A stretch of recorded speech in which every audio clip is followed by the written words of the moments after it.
La pierre de Golor, puissant artefact qui permet à quiconque l'ayant en sa possession d'asservir ou de détruire le monde. Dans la ville de Waterdeep, le clan Xantari convoite ce pouvoir.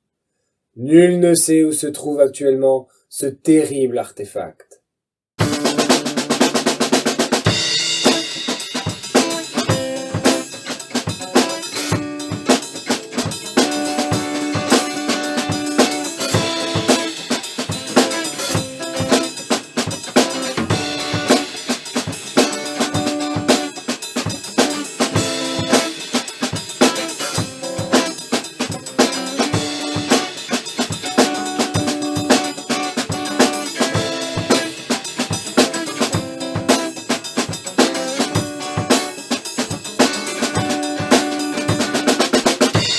Les héros ont reçu un manoir en récompense d'avoir sauvé la ville de Waterdeep. Avant de se lancer dans une aventure épique, ils visitent leur immense demeure qui leur réserve déjà quelques surprises de taille. Vous entendez une voix. Elle est glaciale et vous en déduisez qu'elle est sans doute fantomatique. Je vais me le faire, ce fantôme. Elle est éloignée la voix? Tu n'arrives pas à déterminer la distance. La seule chose que tu arrives à déterminer, c'est le fait que ce soit une voix fantomatique. Ouais, tu vas te calmer? On est chez nous là. Tu entends une réponse qui ne te paraît pas du tout cohérente. Tu entends. C'est la dernière tournée. Je consulte ma statuette divine.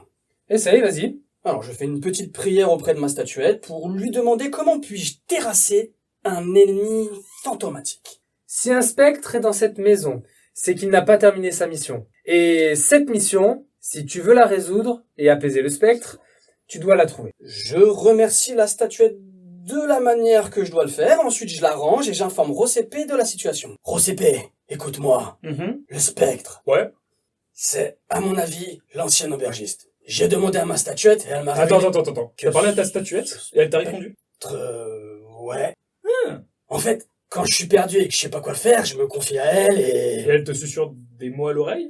Ouais, c'est plus ou moins ça. D'accord. C'est une déesse comme Aphrodite, et elle me guide tout au long de ma vie, tout simplement. C'est un truc religieux, tu peux pas comprendre. Sinon, est-ce qu'on pourrait pas essayer de faire du steak de fantôme? Ouais, on peut essayer ça, ouais. Bah, je vous propose qu'on monte parce que on a déjà fait le tour du rez-de-chaussée, non? Enfin, il y a la cuisine, mais on s'en fout. Je propose qu'on sorte et qu'on aille voir avec les gens d'ici On cherche un exorciste. Non. Plutôt qu'on demande autour ce que les gens savent sur le spectre. On peut pas chercher un exorciste? Non, parce que ça coûte cher et qu'on va probablement se retrouver avec un mec qui fait des flammes bleues et ça va faire peur. Pendant que vous discutez pour savoir la solution que vous prenez, vous entendez des grincements. C'est pas normal ce qui se passe. T'es sûr? Bah, c'est un poltergeist qui va nous balancer des tabourets. Jason, tu vois à ce moment-là une assiette qui commence à venir dans ta direction. Une quoi? Une assiette qui est lancée à fond et dans ta direction. Comme un frisbee. Tu te baisses au dernier moment, l'assiette explose contre le mur derrière. Les chaises commencent à trembler, les tonneaux se renversent et roulent.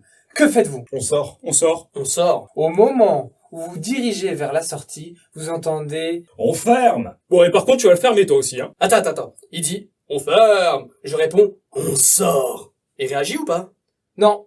Cyrus, qu'est-ce que tu veux lui dire? Bah, ce que je vais lui dire, c'est genre... Que veux-tu? Tu entends? C'est la dernière tournée. Mais il dit des trucs contradictoires. Il dit on ferme et juste après, c'est la dernière tournée. Parce que si c'est la dernière tournée, on s'assoit au bar. Oh! Venons, on s'assoit au bar. Est-ce qu'il y a des chaises? Il dit ça comme si c'était son idée. Non, mais il a raison. Alors, Moi, je pense que c'est une bonne idée. Bon, moi je m'assois au bar. vous vous dirigez vers le bar. Vous voyez 3 chaises qui se redressent au niveau du bar. Oh. On va s'asseoir? Après vous. Allez, de toute façon, si les chaises se mettent debout toutes seules, c'est pour nous accueillir. Bon, et j'espère qu'il y aura du bon alcool, hein. Alors, vous vous asseyez. 3 verres sortent du meuble arrière du bar et se posent devant vous, comme si un serveur vous servait. Est-ce qu'il y a quelque chose dans les verres? Non. Les bouteilles ont l'air vides ou alors complètement périmées. Imbuvables. La seule chose que vous entendez au moment où les verres arrivent, c'est... C'est la dernière tournée. Ouais, moi je dis ça en même temps que lui. C'est la dernière tournée, on a compris, c'est bon. Vous voulez qu'on vous aide à faire la vaisselle après? Moi je l'interpelle comme dans les auberges de Final Fantasy XII pour lui demander s'il y a une quête à faire, une chasse aux monstres ou quoi.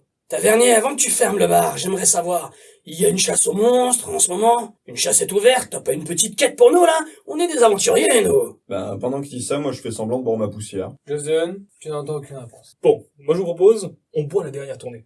Après, on ferme. Et on revient pour la dernière tournée suivante, dans 3 minutes. Posez-lui des questions. Ah, alors je vais lui demander, vous pouvez rendre la monnaie en glissant une pièce d'or sur le comptoir? Tu vois la pièce d'or se soulever 2 fois. Hé, tavernier, quand tu frappes 2 fois sur le comptoir, est-ce que ça veut dire non? Ta question est très subtile. Un coup pour oui et 2 coups pour non? Et là, tu vois la pièce qui se lève une seule fois. Oh, parfait. Ok. Ça veut dire oui, du coup. Sauf si c'est du hasard. Oh. Merde. Je pose une dague sur la table et je lui demande de graver son nom. Tu poses la dague et elle fait... Mais pas de gravure. Je vais faire ce que je fais toujours dans ces moments-là, je sors ma statuette divine et je lui demande conseil. Je la montre au tavernier parce qu'il y a peut-être un lien, tu vois, ma statuette c'est un objet religieux, lui, d'une certaine manière étant fantomatique, il est quand même lié à la religion. Tu vois la statuette qui commence à survoler un petit peu le bar. Tu l'as mise face au tavernier et elle se retourne vers toi. Que fais-tu? J'active la statuette en l'embrassant sur le front. Moi je m'éloigne de ce malade. Ah ouais, moi aussi. Et ensuite j'essaye de faire rentrer le tavernier en interaction avec ma déesse. Je lui dis, tavernier, viens voir. Donc là, vous voyez Jason faire son rituel pour communiquer avec la statuette. Ah, on est un peu là en mode, chelou. Jason, tu entends la voix du fantôme qui parle à travers ta statuette. Ah! Immonde! Tu es obligé de prendre contact avec ta divinité de cette manière, toi? N'importe quoi! Enfin bref, je suis mort ici et je n'ai jamais eu le temps de faire ce que j'ai voulu. Rendre ma taverne un peu plus animée. Tu veux qu'on te rapporte de la clientèle? Si vous le pouvez, ça serait bien. Alors, ce que je te propose, je te fais une promesse même. On va retaper, rénover ta taverne, et on va se débrouiller pour l'animer, comme tu dis. On va peut-être embaucher des troubadours, on va faire le nécessaire pour apporter beaucoup de clientèle. Ça me va. Ça te va?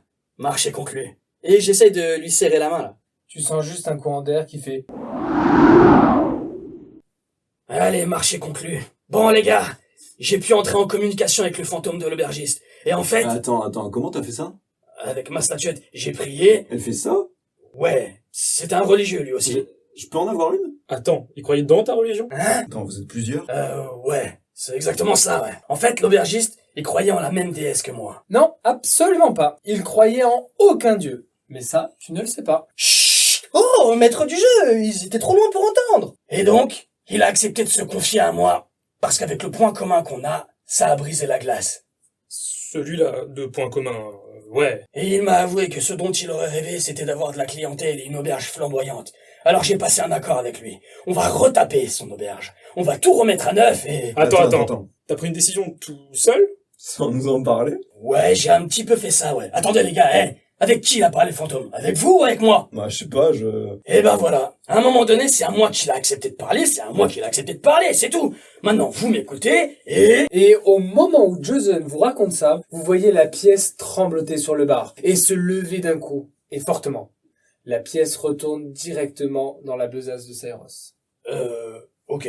Bon, et donc les gars, dans cette rénovation, il a suggéré d'acheter une peinture géante de notre déesse et de l'accrocher au mur au fond là-bas. Dans la taverne? Ouais, dans la taverne. Je sais pas si ça va attirer des gens, ça. Ça fait partie de notre accord. T'es sûr? Ouais, je suis entièrement sûr, ouais. Tu n'interprètes pas un peu, Jason? Pas du tout. C'est explicitement ce qu'il m'a demandé. Tu sais, on peut mettre ça dans ta chambre si t'en as vraiment envie. 2 mètres de hauteur minimum, il m'a demandé, hein.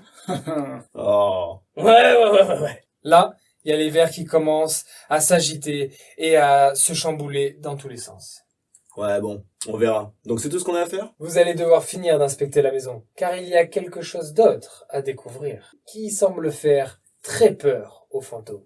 Quelque part dans un village non loin de Montpellier a lieu le bêtisier du doublage de cet épisode. Vous voyez 13 chaises qui se redressent au niveau du bar. 3, pas 13.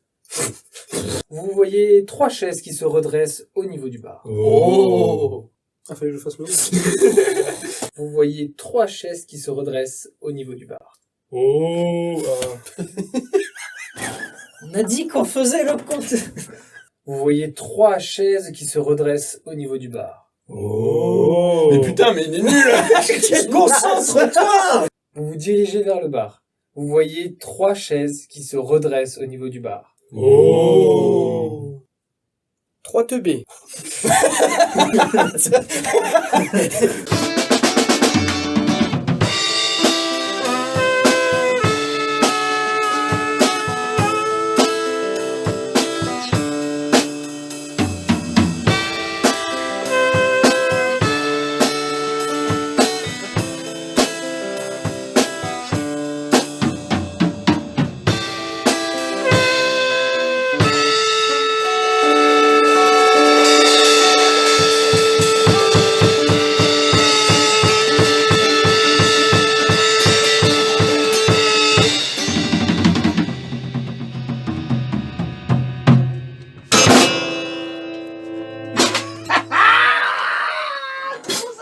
Celui-là était bon, celui-là était bon, celui-là était bon.